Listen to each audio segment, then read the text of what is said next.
udah tahu pendapatannya akan turun. Susah nih, beban utang tinggi, nyari utang baru nggak gampang. Malah belanjanya gila-gilaan. Bapak kepingin Indonesia tuh keren, jadi kita nggak utang lagi gitu kan maunya. Utang itu ada biayanya. Bunga Kalau ya. syariah hasil, kalau ini bunga ya kita ratakan aja bunga. Mm. Bunga, dan bunganya itu terus bertambah. Karena utangnya bertambah kan Ya. posisinya. Tahun 2024 yang lalu kita bayarnya masih sekitar 480-an triliun. Mas. Apanya ini, Bu? Masih ya banyak ya. Jadi Bunganya? kita bayar bunga di tahun 2024 yang lalu tuh 480 triliun. Ini Oke. bisa para pemirsa bayangkan ini.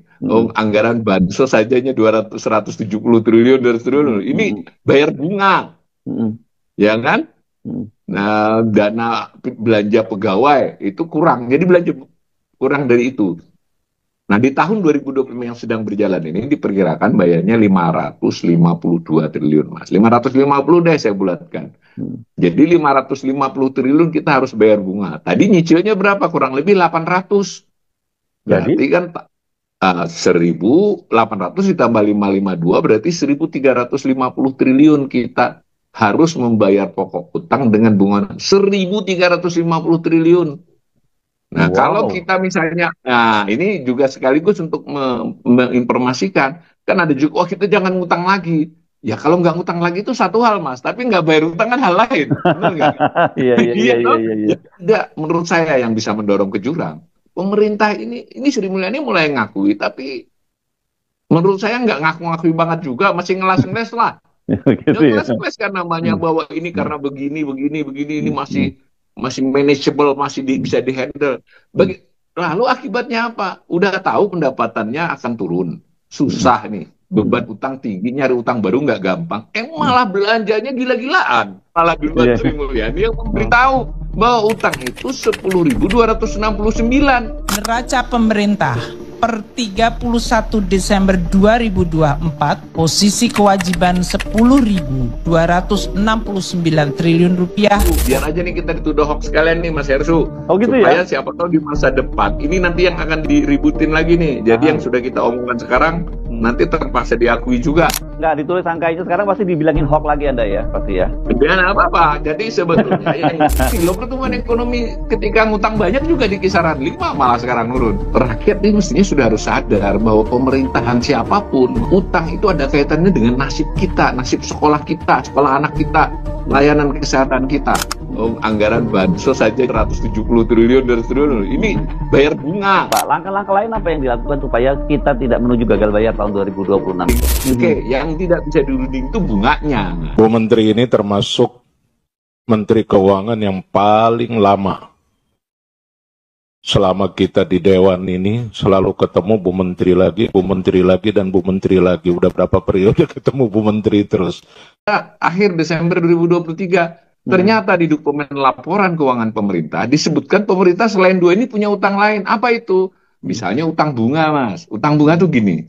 Bunga itu sudah jatuh tempo, tapi sudah harus dibayar. Tapi istilahnya belum ditransfer gitu loh. Itu kan punya orang. Nah, utang-utang kepada bunga yang seperti kepada Bank Indonesia, kepada lembaga-lembaga terkait kan bisalah. Ya ini bolo nih Dewi, dulu deh Mas Hersu, aku kita cek bunganya gitu, tak pegang dulu. Nah, lalu ada utang subsidi, Mas. Jadi subsidi itu sudah harus keluar di 2024, tapi belum dikirim kepada siapa? Misal kepada PLN, Pertamina, perusahaannya sendiri kan. Atau bagaimanapun kan ini utang. Lalu ada utang-utang lain. Macam-macam lah. Selisihnya dengan yang tadi, yang 8143 tadi, sekitar 1.400 triliun yang ini dijumlahin. Berarti waktu itu kita bilang 9.537. Dituduh hoax. Nah, sekarang di 2024, kita belum podcast nih. Saya belum memberitahu Mas Hersu utang terbaru, malah duluan Sri Mulyani yang memberitahu di depan DPR bahwa utang itu 10.269. Neraca pemerintah per 31 Desember 2024 mencerminkan posisi keuangan negara yang solid. Total aset mencapai 13.692,4 triliun rupiah. Posisi kewajiban 10.269 triliun rupiah, posisi kewajiban 10.269 triliun rupiah, 10.260.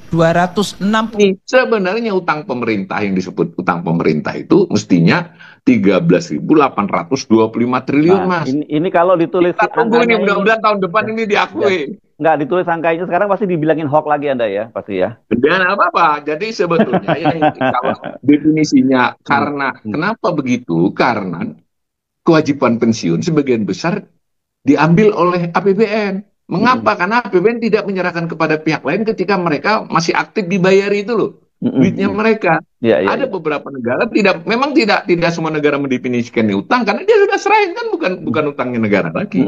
Utangnya lembaga itu gitu loh. Nah, ini kita kan enggak. Itu investasi hari ini untuk perbaikan improvement ke depan.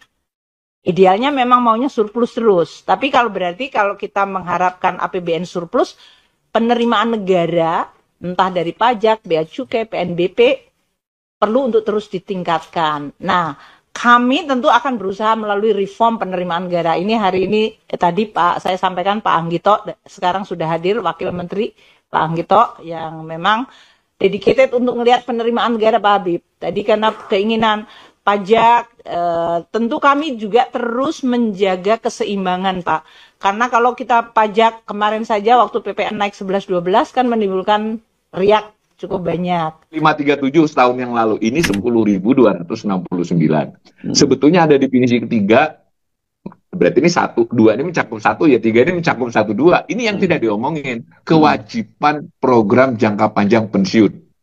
Nilainya 3.550 triliun. Kalau di total, tiga-tiganya ini, tiga definisi, pakai definisi ketiga namanya, jumlahnya 13.825 triliun. Ya, makanya kalau defisit itu artinya sederhana, pendapatan kan lebih sedikit dari belanja. Berarti kan tidak tersedia untuk bayar utang. Iya, dan harus untuk belanja aja nggak cukup. Harus utang kan gitu kan. Nah, utangnya, untuk membayar utangnya harus dengan utang lagi. Sudah berat ditambah berat yang lain, Mas. Ternyata untuk bayar bunga saja nggak cukup duit kita. Pendapatan kita, jadi bayar bunga dan utang dan bunganya. Itu namanya yang kondisi yang kita alami ini, itu dibilang aman. Jadi saya dari dulu kan di podcast sudah bilang, aman atau tidak itu persepsi kan. Ya angkanya begitu, tapi persepsi Sri Mulyani itu aman. Jadi kalau orang berjalan di pinggir jurang, ya pinggir banget itu, aman, belum jatuh. Lah kalau saya ya orang yang misalnya lebih melihatnya, enggak, itu kena angin sedikit bisa jatuh. Itu kondisi utang kita ini. Itu buat rakyat kan enggak masalah. Ya masalah. Karena membayar bunga segitu, cicilan segitu, sampean harusnya yang dapat bansos itu misalnya 40% dari penduduk Indonesia itu dapat bansos, termasuk saya. Harusnya dapat nih saya, kalau duitnya ada. Karena duitnya nggak ada, yang terima dikurangi 20%, jadi 10%. Sekarang mungkin yang memperoleh bansos kan di kisaran 10% saja. Itu contoh. Kemudian sekolah, kalau memang pemerintah itu kuat, nggak ada pengumuman bahwa perguruan tinggi kan misalnya, harusnya gratis kan kita sampai perguruan tinggi. Kalau duit ada, sekarang mau gratis gimana? Mau bayar utang kok. Itu Mas, itu yang paling nyata buat kita. Itu selalu kita temukan di setiap money changer, apakah di airport, apakah di luar, itu selalu saya ingin mencari Indonesia berapa sih kursnya hari ini, selalu jarang ketemu sekali gitu, ya. Dan kadang-kadang mata uang kita pun kayak diremehkan dan dilecehkan sekali. Kok nggak ada, mau nukar duit aja katanya nggak laku uang saudara. APBN defisit Sri Mulyani tarik utang baru 250 triliun. Anggaran pendapatan dan belanja negara tercatat mengalami defisit sebesar 100,4 triliun atau 0,4% dari PDB pada akhir Maret 2025. Hal ini diungkapkan oleh Menteri Keuangan Sri Mulyani Indrawati pada paparan hasil rapat Komite Stabilitas Sistem Keuangan pada hari Kamis. Adapun Sri Mulyani mengatakan pemerintah telah menarik utang baru senilai 250 triliun hingga Maret 2025 untuk menutup defisit ini. Dia pun menambahkan jumlah itu setara dengan 40% dari target penarikan uang utang hasil tahun ini sebesar 775,9 triliun. Sementara itu, dari total defisit ini, pembiayaan non-utang mencapai 20,4 triliun, penerbitan SBN 282,6 triliun, dan pinjaman neto 12,3 triliun. Sri Mulyani menyampaikan dalam penarikan utang baru ini, pemerintah akan terus melakukannya secara hati-hati dan terukur dengan memperhatikan proyeksi dari defisit APBN, serta ketersediaan likuiditas pemerintah dan mencermati dinamika pasar keuangan.